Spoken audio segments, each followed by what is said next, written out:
Lokikaos has had one of the fastest rises and subsequently one of the fastest falls of any player in Osu's history.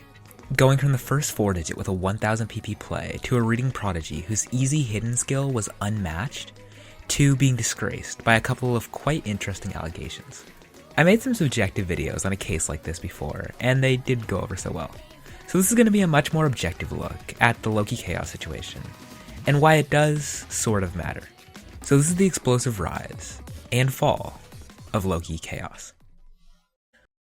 Lokikaos would begin playing Osu in 2018, but over time built up a rather particular skill set, passing maps as hard as 11 stars with easy DT mashing. These plays brought him a lot of controversy, because many didn't see mashing as a real skill, but they couldn't deny that he was setting scores like none other, which would raise a small bit of suspicion. Nothing crazy, but there were a few allegations of things like macros, which would help out with mashing, but none of them went all too far. Although he would be falsely restricted twice, and eventually restricted for real because the macro allegations were true. Although at the time, the vast majority of people thought it to be a false restriction, like the others. He would be banned for 4 months though, and he allegedly practiced offline a fair bit during this time, polishing up his reading skill, which after he became unbanned would become quite the spectacle, with his easy hidden skill in particular becoming unmatched by anybody else in the entire game. This gave him a large amount of name recognition to the point where he was one of the most popular easy players in the game. He would also make ties with other players around this time, specifically Badu, which became kind of a meme. This is basically all the relevant information regarding his rise as a player. If you want a bit more info, watch Launch's video on the same topic. But what was true about him as a player at this time was that he was quite trusted, and there was actually a pretty surprising lack of allegations made before his first Osu report thread, which was in February of 2021. The main piece of evidence for this report was that he kept aiming the circle long before it would actually be seen, no matter the level of gamma. Even on his first try on a map, he would do it. The evidence in this report though wasn't entirely complete, with most of it being able to be explained with a very good memory. But despite this, his response still raised some red flags from a few people, since it mentioned gamma as a reason, when it literally couldn't have been gamma.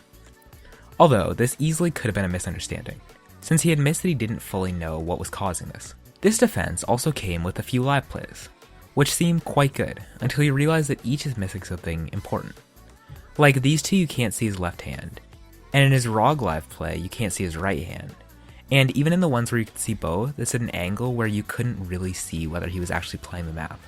But the report's weakness also made it seem like these discrepancies weren't all that important, since while there was definitely substantial evidence presented in the report, it was still hard to be sure about anything. And this is where it probably could have ended, with a report not conclusive enough to really change much, and a response not really strong enough to dispel the rumors.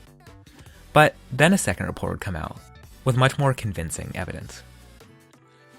This is because while the last report left a lot up to the imagination, this one certainly didn't. Since this report brought up a hack called Enlighten, and everything just seemed to click. This is because it's an approach rate manipulation tool which also has a feature that lets you see where the first object of a map is before it appears. This is mostly to cover up obviously snapping to the first object late, which make an AR increase quite clear. This report also came with a Twitter post, which while not bringing up anything new, made it very clear why people were suspicious of him, and laid out all the suspicious clips in a very clear order. This would cause it to gain quite a bit of traction, and so Lokikaos' reputation began to start slipping. But most were still quite apprehensive about calling him a hacker yet. Like, you have to remember that this guy apparently set one of his most impressive clips in a voice chat with a top 10 player. It seemed sort of impossible that it was all just a lie. This is why everything sort of rode on his response, since at this point most people were still on his side. So how was it? Well, I'll let you be the judge of that.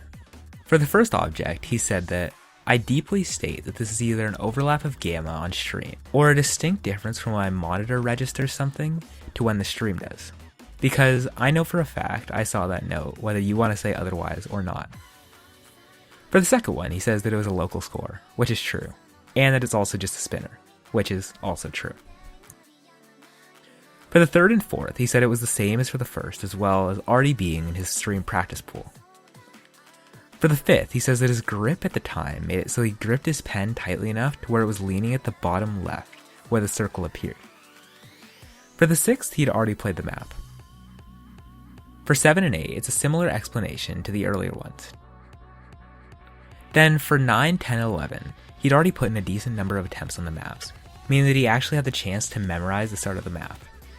And then for the last one, he says that it was his hand resting position again. This response was actually what I would say made a huge portion of people turn against him, since many saw it as pretty weak and all over the place, especially since every map shown was played in a single play session.